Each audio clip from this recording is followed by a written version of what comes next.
understanding of who's in the room, aside from those of you who I know, who is a professor versus a PhD student? Who's a PhD student?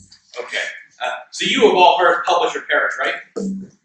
It's an expression I think that is cross-culturally sound. In order for you to be successful as a future academic, you have to publish, you have to publish, you have to publish, right? That's why you're here. You're learning how to publish. It's very important to publish.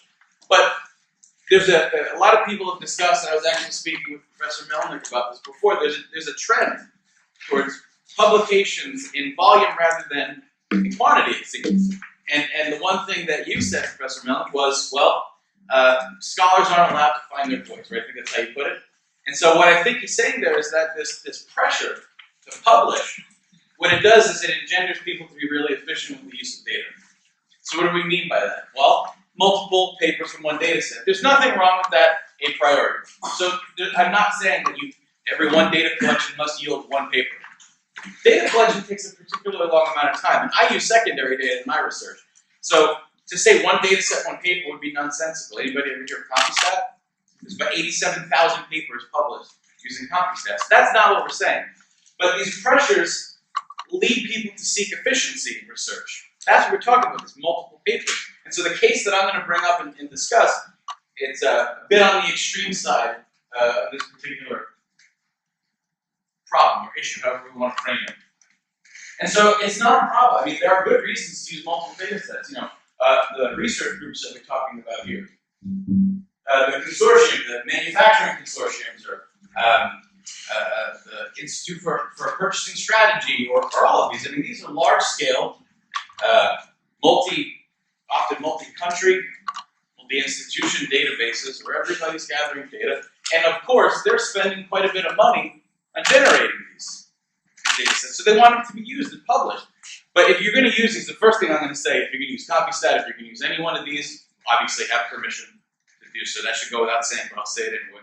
But when you do have these data sets, read the terms and conditions, because there are terms and conditions in order to use these.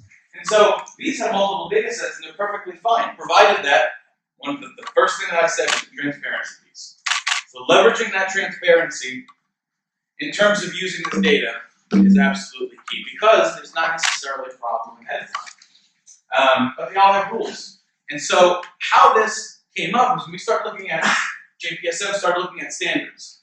And my experience has always been, and this is just, and I'm going to emphasize this too, I've published with multiple papers off of the data set, and every time you tell the editor, tell them ahead of time in the cover letter, for those editors who read the cover letters, that you're using this data set which has been published X, Y, and Z. In fact, as one example, I mean, these are two right here, but with JSCM, there's an explicit section that asks, has any or a part of this data been used before? Be explicit. The onus is going to be shifted. If you're transparent 100% saying, look, we've used this data before, these are the sources of the secondary or primary data, whatever it is. It's been used before in all these different circumstances. Let the editor review it, and if they need further information, be transparent about it. That's the thing. This is why I'm saying, it sounds like, and a lot of people are going to come down on one side or the other on this. I'm kind of the sacrificial lamb speaking on behalf of JPSM, so you can slaughter me if you like. But it seems to be that the bodies that we work with, transparency is key. I mean, you can take a look at what JSCM says. Just tell the editors if any pieces of the data have been published, are under review somewhere, because there's nothing necessarily wrong with it. I mean, you can have one large-scale data collection. Anybody who does survey data knows this. You have one large-scale data collection, several different constructs, asking multiple different questions ahead of time, a priori. That's fine. Be transparent about it. Or take a look at what AOM says. It's a bit wordy, so I'm not going to read it to you. You've got the slide somewhere in the handouts, I think. But again, it's all about disclosure.